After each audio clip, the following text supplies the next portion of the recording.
Have you ever seen one of these? Of course you have. It's a dandelion. They're literally everywhere. I don't know about you guys, but I'm getting a little bit desperate. A lot of us have been trapped inside for a while, kind of going a bit crazy, and we're looking for things to take photos of. So today's all about creative photography, and I thought we'd do one subject, but in different ways. And it's not gonna be just me. I've teamed up, we're collaborating with two other awesome creative YouTubers, Jens and Wolfgang, and I'll link their channels below, so definitely check them out as well. And we're challenging each other to see who can take the most creative photo of one of these guys. Now this video is gonna be broke down into 3 sections. We each have our own way of doing this. So having said that, guys, let's jump right in and see what Wolfgang's done. Take it away, buddy. I'm going to shoot a dandelion seed in flight. But I'm the lazy guy. I'm not even going to leave the house. I'm going to shoot everything indoors and show you how. I'm going to use 4 equally sized glasses, and on top of that I'm going to place a glass plate.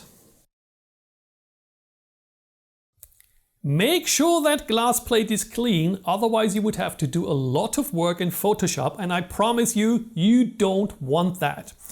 And the next thing I'm going to need is a tablet. I went through our archives and I chose a few images. I'm going to put the tablet with an image under the glass plate, and you guessed it, I'm going to put a dandelion seed onto the glass plate. And now it's time to set the camera. I'm going to put the tripod over the glass plate, turn on the camera and set it to live view. And I'm going to manually focus on the dandelion seed. You can zoom in to help with focus, like that.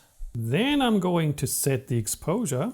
I'm going to use bigger f-stop to get more depth of focus, and I need to compensate that with a lower shutter speed. I will leave ISO at 100 because we have enough light. What I also like to do when photographing things like that is set the drive mode of the camera to 2-second self-timer. The reason is, even though I have a very sturdy tripod, I could possibly create camera shake by touching the camera while I take the image. So 2-second self-timer is just fine. And here is our first image. I'd say that looks pretty cool already, but we're not going to stop there. What I don't like is that it's kind of a backlit image. So we need to do something to change that. And I'm going to use the flashlight of my smartphone. So for the next shots, I'm going to switch off the lights in the room and light the dandelion seed with my smartphone. That looks a lot better already, but not good enough for my taste. We need more light on the dandelion. So what can we do? I'm going to extend the shutter speed and give it another try. Now the image is too bright, which is of course not what we want. To change that, I'm going to lower the brightness of my tablet display. And take the next image. I love it, but let's choose a different background. Here's the other one I prepared. That's pretty close where I was hoping to get. The dandelion isn't placed that well. Let me give you a tip. If you use a smaller image and place it onto a white background, you can easily resize it and put it wherever you want it to be. That's even more important when you use a macro lens instead of a kit lens. And the good thing is, the resolution doesn't matter because it's blurred anyway. Now that looks really cool. And that's my contribution to our challenge, guys. I hope you like it. Awesome stuff, buddy. I gotta say, I love what you did with the tablet there. Super creative, super easy, fantastic stuff. So next, let's jump in and see what Jens has done, known for his outside-of-the-box creative thinking. Let's check it out. To grab and position the Dandelion clock, I use tweezers. Let's take a closer look on the main subject of our video today, in the macro perspective. To fix the Dandelion clock on the plate, I use some putty. Maybe you're asking yourself why I just told you that I used milk for my image.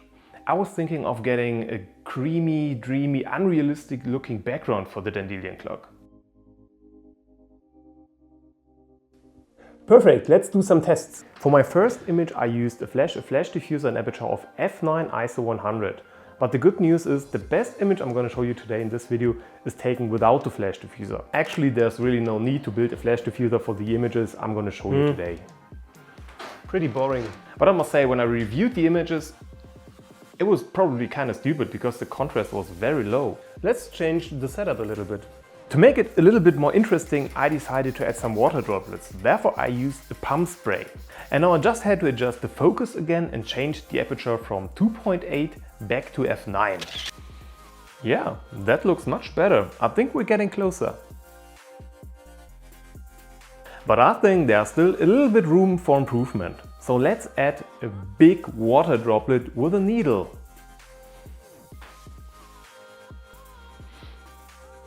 Okay, I really like it.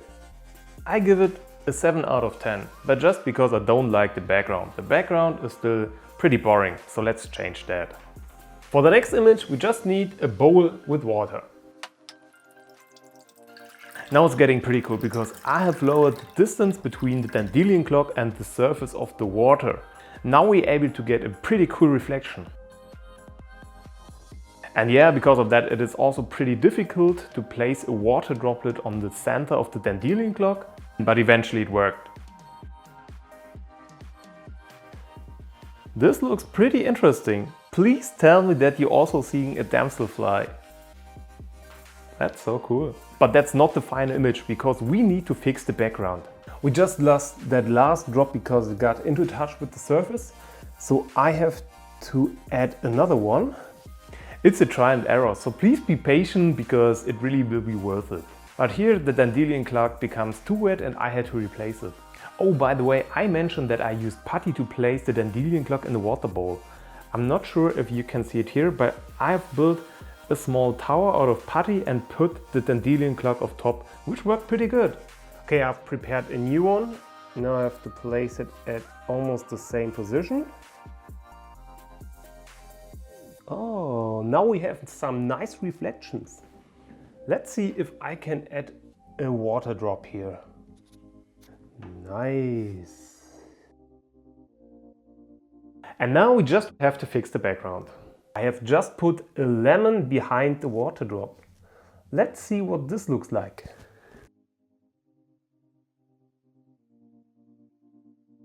Let's experiment a little bit with just illuminating the water drop or the lemon or both. Here I just illuminated the Dandelion clock with a small torch, but then the putty becomes visible and we have to fix this. On this image I changed the direction of light a little bit and the putty becomes blurred and the background is a little bit brighter. And that is almost the image I was looking for. I illuminated the background and the putty disappears completely. Magic! Okay, maybe it becomes more clear when we take a look on this video. Here, just the Dandelion clock is illuminated and the image is pretty horrible.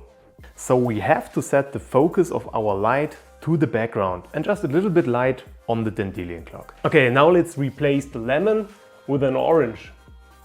I know, that's pretty creative. You're probably wondering, this guy is exchanging a lemon with an orange. They are basically the same, right? And the reason is because I don't have any other fancy background here, no big flowers for example, and I just want to show you that even a small change of the distance between subject and background and the size of the background can really offer some new perspectives to your image. Like here for example, I've added some water droplets to the orange and this created some nice bokeh in the background. I wouldn't say that this completely blew me away, but hey, you change something, you get a new result, and that's the fun part about photography, right? That was really great fun, great images. Have a good day and see you in the next video. Jens, buddy, you've outdone yourself. That last one was fantastic, unreal. So guys, the bar's been set pretty high, so let's see what I've come up with. All right, so here we are, and the first thing that I recommend when doing anything like this is to have several backups. These dandelions are incredibly fragile, so pick a few if you're going to be using them, and have a few extra just in case. So I'm going relatively simple today. I decided to concentrate on more environment. and I'm using a few props from my dead critter collection. And yeah, I guess that does sound a little bit morbid, but they make for great subjects as nature isn't reliable or patient. So in the end here, I decided that the ladybug on the dandelion was a little bit overdone. And of course there's the flower and the seeds, so I took a picture of both and just blended them together in Photoshop. What do you think? My next photo was relatively simple. I just used a few of my props, a nice softbox and a little video light, and here I've just arranged them how I want them with a black background, and it's as simple as that. It's really just trial and error to get the right composition, and you might have to stack your photos as well to make sure everything's sharp and in focus. Be patient. Okay, this next one's a bit tricky and involves fire. Who doesn't love fire, right?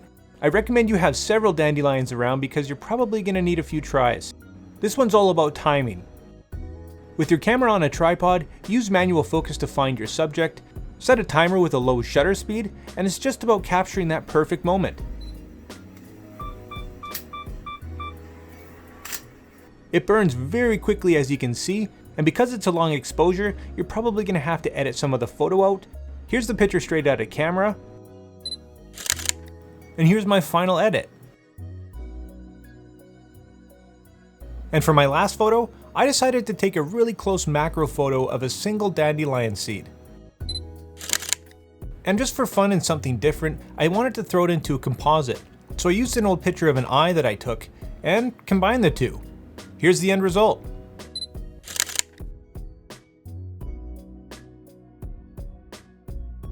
I had a lot of fun doing this shoot and making this video with Wolfgang and Jens, and wrapping up, a few last tips that I'd give you is just be creative. Seek inspiration by looking at other photos, but put your own spin on it. Be patient, and the beauty of this art is that there's no right and wrong. Push the limits, and if you love it at the end of the day, that's all that really matters. Man, I just love creative photography. I love when a bunch of people come together, shoot one subject, and just see all the minds coming into play and imaginations going crazy. Oh, it's so awesome. So guys, I hope you liked this video. I hope it got your imagination going, and I want to hear what ideas you like best. So make sure you become part of the community. Make sure you hit that like and subscribe button. Drop all your questions and your comments down below. And like always, make mistakes, be yourself, and get out there and take some more pictures. See you next time.